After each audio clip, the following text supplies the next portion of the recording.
नमस्कार मित्रों, स्वागत है आपका हमारे चैनल लकी ज्योतिष चैनल में। और आज हम बात करेंगे तुला राशि और अप्रैल माह 2019 के मासिक राशिफल के संबंध में। दोस्तों, ग्रहों की जो गोचर की स्थिति है उसके मुताबिक शनि तृतीय भाव में धनु राशि में पहले से चल रहे हैं, गोचर कर रहे हैं। केतु और राहु का राशि परिवर्तन हो चुका है। केतु धनु राशि में शनि के साथ युति बना रहे हैं। राहु नवम भाव में मिथुन राशि में विराजमान है। गुरुदेव बृहस्पति 30 मार्च 2019 को अतिचारी होकर धनु राशि में गोचर कर चुके हैं। सूर्य 15 अप्रैल तक मीन राशि में और तत्पश्चात मेष राशि में उच्च के सप्तम भाव में गोचर करेंगे। बुध देव कुंभ राशि में वक्री होकर चल रहे हैं और 12 अप्रैल के बाद से मीन राशि में नीच के होकर छठे भाव में गोचर करेंगे। शुक्र 15 अप्रैल तक कुंभ राशि में और तत्पश्चात 15 अप्रैल के बाद से मीन राशि में उच्च के होकर छठे भाव में गोचर करेंगे। तो बुध और शुक्र की जो युति बनेगी छठे भाव में, तो उस समय सूर्य आगे बढ़ चुके होंगे, यानी कि सूर्य मेष राशि में उच्च के सप्तम भाव में होंगे। मंगल वृषभ राशि में पूरे माह गोचर करेंगे। इस तरह से जो ग्रहों की गोचर की स्थिति बन रही है उसके मुताबिक जो प्रमुख राजयोग कारक ग्रह हैं, लग्नेश राशि शुक्र, शनि पंचमेश होकर तृतीय भाव में और बुध नवम भाव के स्वामी होकर और द्वादश भाव के स्वामी होकर 12 अप्रैल के बाद से मीन राशि में छठे भाव में गोचर करेंगे।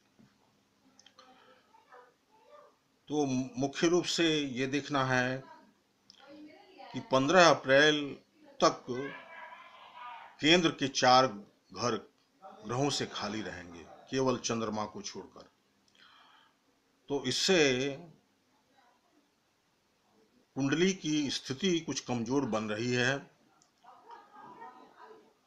लेकिन 15 अप्रैल के बाद से सूर्य, जो कि लाभ स्थान के स्वामी हैं, जब सप्तम भाव में केंद्र में होंगे तो उनका प्रभाव केंद्र के चारों घरों पर होगा, जो सकारात्मक होगा और अनेक स्रोतों से धन की प्राप्ति का योग बनाता है, अनेक स्रोतों से धन का आगम का योग बनाता है, लाभ का योग बनाता है।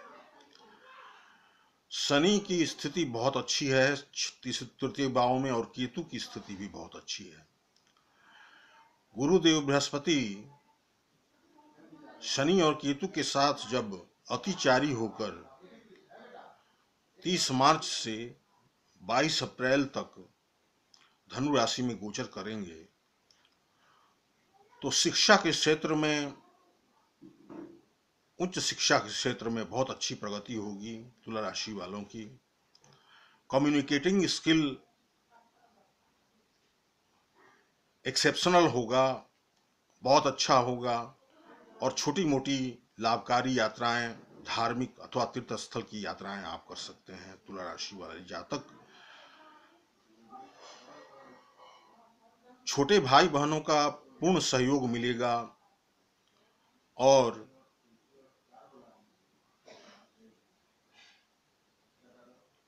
बुध और शुक्र की जो छठे भाव में स्थिति बनेगी, तो बुध नारायण को प्रतीक हैं और शुक्र लक्ष्मी के, तो नारायण लक्ष्मी का योग बनेगा छठे भाव में।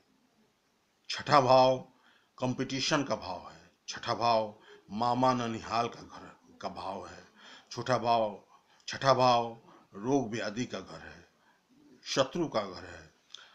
तो इस तरह से शत्रुओं के मामले में आप नरम रुख अपनाएंगे और यदि कोई कोर्ट कचहरी अथवा मुकदमे का बाजी का मामला पुराना चल रहा था तो उसमें बहुत सकारात्मक परिवर्तन आपको देखने को मिलेगा, सकारात्मक रिजल्ट देखने को मिलेगा। बुध और शुक्र की युति शत्रुओं से भी आपको लाभ की प्राप्ति करा सकती है। मंगल की स्थिति अष्टम भाव में अच्छी नहीं कही जा सकती। मंगल सप्तमेश और द्वितीयेश होकर प्रबल मारक ग्रह हो जाते हैं तुला राशि वालों के लिए, और अष्टम भाव में पूरे माह रहने से रक्त संबंधी विकार उत्पन्न हो सकते हैं। कोई मेजर या माइनर ऑपरेशन से होकर तुला राशि के जातक गुजर सकते हैं। पाइल्स, बवासीर, फिस्टुला इत्यादि का प्रॉब्लम आ सकता है। लेकिन स्थिति उतनी गंभीर नहीं है। गंभीर तभी होगी जब जन्मपत्री के लग्न कुंडली में ग्रहों की दशा अथवा अंतर्दशा आपके फेवर में नहीं है, तभी ये ज्यादा खतरनाक हो सकता है। मंगल के कारण दुर्घटना आदि के प्रति भी सावधान रहना होगा। वाहन आदि चलाते समय सावधानी बरतनी होगी। सूर्य के सप्तम भाव में 15 अप्रैल के बाद से गोचर से चारों घरों पर सूर्य के प्रभाव से लाभ की प्राप्ति तो होगी, लेकिन वैवाहिक और दाम्पत्य जीवन में कुछ खटास की स्थिति रहेगी और नीरसता आ सकती है। वैवाहिक जीवन, दाम्पत्य जीवन में तनातनी की स्थिति आ सकती है पति पत्नी के बीच के संबंधों में। किंतु व्यापार में उत्तर वृद्धि होगी और व्यापार में अच्छा खासा लाभ मिलेगा। दैनिक भत्ता यानी कि डेली के इनकम में अभूतपूर्व वृद्धि होगी।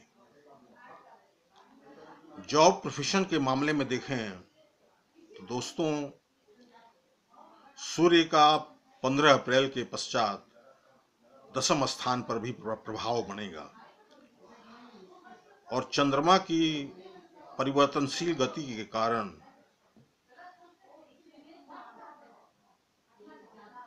जॉब जो भी है आपका, जो भी व्यवसाय आप करते हैं, व्यापार करते हैं अथवा नौकरी करते हैं, तो उसमें लाभ की स्थिति निश्चित रूप से बनेगी। सूर्य के 15 अप्रैल के बाद, यह स्थिति 15 अप्रैल के बाद से बन रही है। उसके पहले केंद्र के 4 घर मुख्य रूप से खाली रहेंगे चंद्रमा को छोड़कर। तो 15 अप्रैल से पहले व्यापार नौकरी में कुछ अड़चने परेशानियां आ सकती हैं, किंतु 15 अप्रैल के बाद स्थिति संभल जाएगी।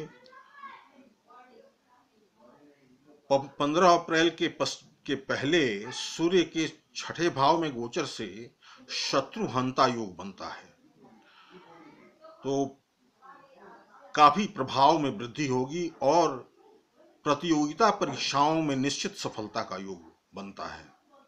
तुला राशि वाले जातकों के लिए अप्रैल माह में बुध और शुक्र की युति और सूर्य के उपस्थित होने के कारण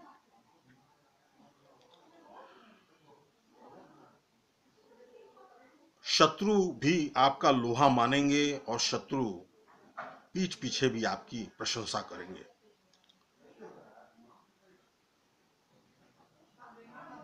केतु शनि गुरु की युति तृतीय भाव में बनने से आपके पराक्रम और आपके साहस वीरता में अभूतपूर्व वृद्धि हो सकती है।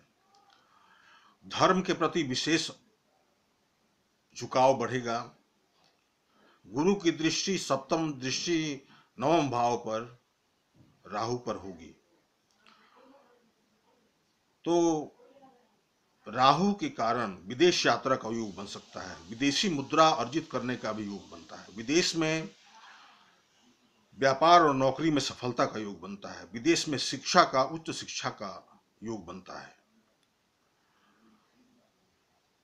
शनि गुरु और केतु के कारण शोध और रिसर्च के मामले में जो उच्च शिक्षार्थी हैं उनको विशेष सफलता का योग भी बनता है। स्वास्थ्य के दृष्टिकोण से शुक्र चूंकि राशेष और लग्नेश होकर छठे भाव में होंगे 15 अप्रैल के बाद से, तो 15 अप्रैल के पहले तो स्वास्थ्य अति उत्तम रहेगा, लेकिन 15 अप्रैल के बाद से शुक्र मीन राशि में उच्च के होंगे, इसलिए स्वास्थ्य संबंधी कोई विशेष परेशानी नहीं आएगी, लेकिन कुछ शुगर अथवा यूरिनरी ट्रबल्स आ सकते हैं, जेनाइटल ट्रबल्स आ सकते हैं। वैसे विशेष कुछ भी बुरा नहीं दिखता है। राहु की नवम भाव में स्थिति जो बन रही है, तो पिता के स्वास्थ्य में गिरावट अचानक से आ सकती है और पैतृक संपत्ति की हानि भी हो सकती है, पैतृक संपत्ति का लाभ भी हो सकता है, दोनों में से कोई भी हो सकता है। राहु यदि आपके जन्म पत्री के लग्न कुंडली में अच्छी स्थिति में है तो उसका सकारात्मक रिजल्ट मिलेगा, पैतृक संपत्ति का लाभ मिलेगा, और यदि अच्छी स्थिति में नहीं है तो पैतृक संपत्ति की हानि हो सकती है।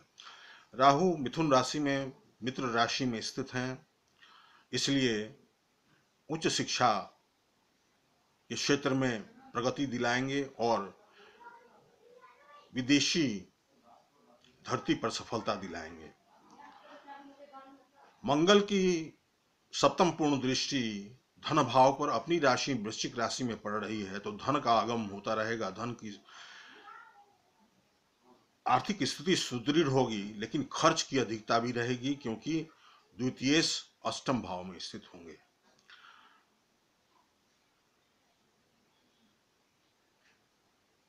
बुध के 12 अप्रैल के बाद से छठे भाव में जाने से आपकी वाणी ओजवर्धक होगी, प्रभाव उत्पादक होगी और वाणी के प्रभाव से आपके रुके हुए कार्य बनेंगे।